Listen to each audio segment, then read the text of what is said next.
माँ और बेटी का एक ही आशिक था। दोस्तों उसके बाद क्या होता है, दोनों ने मिलकर पिता को ही आशिक से मरवा दिया। दोनों ने ही उस पिता यानी कि अपने घर के जो सदस्य था, जो बड़ा सदस्य था, उसकी 5 लाख रुपए में आशिक को सुपारी दे डाली। दोस्तों आपने सुना भी होगा राकेश रोहेला हत्याकांड। इसकी पूरी दास्तान आज यहाँ पर मैं आपको बताने वाला हूँ। आखिर क्या था इसके पीछे का राज, इस घटना की पूरी सच्चाई जानने के लिए वीडियो को अंत तक जरूर देखिएगा। नमस्कार, मैं हूं सुदेश कुमार और तिरछी बात चैनल में आपका स्वागत है। दोस्तों यह घटना है उत्तर प्रदेश के श्यामली की। उत्तर प्रदेश के श्यामली में राकेश रोहेला नाम का एक व्यक्ति रहा करता है, जिसकी उम्र 45 साल है। उसकी पत्नी का नाम कृष्णा होती है। कृष्णा की उम्र होती है 40 साल। उसकी 2 बेटियां हैं। एक बेटियां बाहर पढ़ने के लिए गई है, घर पर नहीं रहती है, और एक छोटी बेटी है, वह घर पर रहा करती है। उसका नाम है काव्या और वह फर्स्ट ईयर में पढ़ रही होती है। और जो राकेश रोहेला है वह लैब असिस्टेंट का काम किया करता है इंटर कॉलेज में। छोटा सा परिवार है, अच्छे से इनके दिन गुजर रहे होते हैं। लेकिन दोस्तों जब वक्त उल्टा चलता है तो फिर बड़ी बड़ी घटनाएं हो जाया करती हैं। इनका भी वक्त उल्टा चलने लगा था। अब क्या होता है, जो काव्या होती है राकेश रोहेला की बेटी, वह कॉलेज में पढ़ रही होती है। तो कॉलेज में पढ़ते पढ़ते उसकी मुलाकात एक समीर नाम के लड़के से हो जाती है। समीर की उम्र होती है 25 साल। वह काव्या के साथ पढ़ता था, तो दोनों की दोस्ती हो जाती है। दोनों को एक दूसरे से प्यार हो जाता है और दोनों की दोस्ती इतनी गहरी हो जाती है कि अब जो समीर होता है वह काव्या के घर पर भी आ जाया करता है। काव्या की जो माँ थी कृष्णा, वह भी बहुत खूबसूरत थी, सुंदर थी और अभी 40 साल की ही हुई थी। दोस्तों अब मामला आगे चल रहा होता है और अब क्या होता है, कई बार कॉलेज में समीर और काव्या दोनों एक साथ पढ़ने जाते हैं, तो बीच में कई बार समीर वहां से गायब हो जाया करता है और फिर छुट्टी होने के टाइम पर आ जाया करता है। काव्या उससे पूछती है तो वह उसको बहाने लगा दिया करता है कि मैं यहीं पर गया था, कहीं काम से गया था। अब दोनों के बीच में प्यार इतना बढ़ जाता है कि दोनों एक दूसरे के साथ संबंध भी बनाने लगते हैं। एक दिन वह ओयो होटल में संबंध बनाने के बाद निकल रहे थे, तभी काव्या का पिता राकेश रोहेला वहां से गुजर रहा होता है। तो वह अपनी बेटी को समीर के साथ देख लेता है। उसका गुस्सा साथ में आसमान पर चढ़ जाता है और फिर समीर को वह धमकाता है और कहता है कि मेरी बेटी से दूर रहो। उसके बाद समीर बहुत दिन तक काव्या के साथ नहीं दिखाई देता है।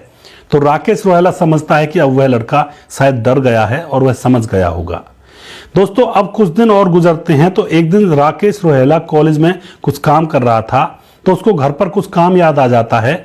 तो वह आधे में ही छुट्टी करके अपने घर पर लौटने लगता है। जैसे वह अपने घर पर आता है तो उसके घर में से वही लड़का समीर निकलता हुआ उसको दिखाई देता है। फिर वह भाग करके अंदर जाता है। तो राकेश रोहेला जब अंदर जाकर देखता है तो उसकी पत्नी, जिसका नाम कृष्णा था, वह अपनी साड़ी का पल्लू ठीक कर रही होती है, यानी कि साड़ी को बांध रही होती है। अब यहाँ पर राकेश रोहेला को समझ में आ जाता है कि मामला क्या चल रहा है। वह अपनी पत्नी से जोर जोर से लड़ने लगता है और कहता है कि मैं समझ चुका हूं कि तुम मुझसे पीछे क्या यहाँ पर कांड करती हो। दोस्तों यहाँ पर वह अपनी पत्नी को धमकाता है और थोड़ी सी उसके ऊपर पिटाई भी लगा देता है और अब वह अपनी बेटी और पत्नी के ऊपर पूरी निगरानी रखने लगता है। यहाँ पर उसकी बेटी उससे परेशान हो जाती है कि अब तो यह हमें मिलने ही नहीं देता है। तो एक दिन राकेश रोहेला घर पर नहीं था, ड्यूटी पर गया हुआ था। घर पर जो उसकी बेटी थी काव्या अपने प्रेमी समीर को घर पर बुलाती है और उससे कहती है कि मेरे पिताजी को जान से मार दो, वरना हम दोनों एक दूसरे के साथ प्यार नहीं कर पाएंगे।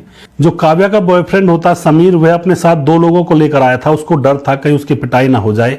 जैसे ही काव्या ने उसको मिलने के लिए बुलाया था तो उसके साथ उसका एक चाचा का लड़का और उसका एक दोस्त था। वह सारे लोग काव्या के घर पर पहुंच जाते हैं। तो काव्या उनसे कह रही होती है कि मेरे पिता को जान से मार दो, तभी जाकर हमारा प्यार परवान चढ़ेगा।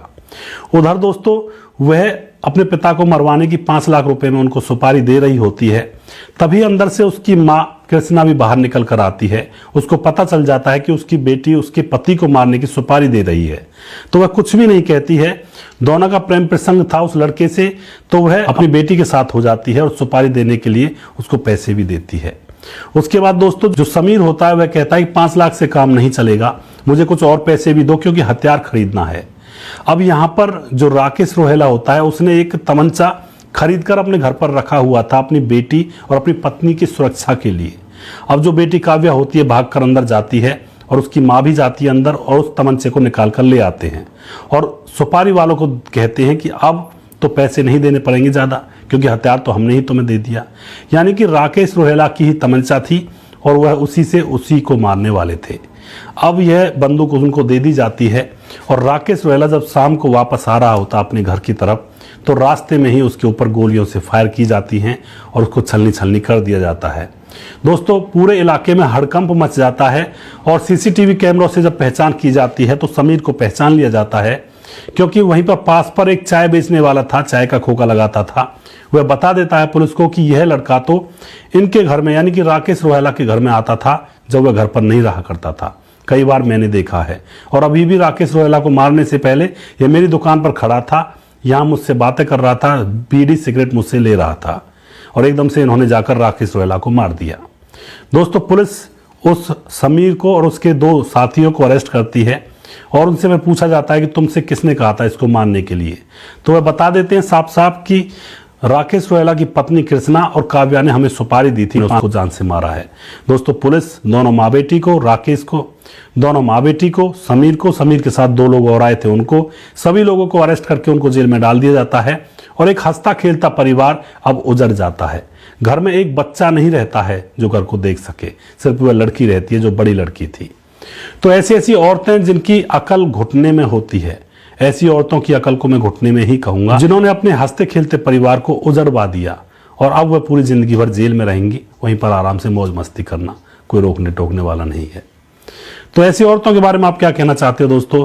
अपनी राय कमेंट बॉक्स में लिख सकते हैं, लोगों के साथ शेयर कर सकते हैं। अगला प्रोग्राम में वो जल्दी फिर से लेकर आऊंगा किसी सच्ची घटना के ऊपर।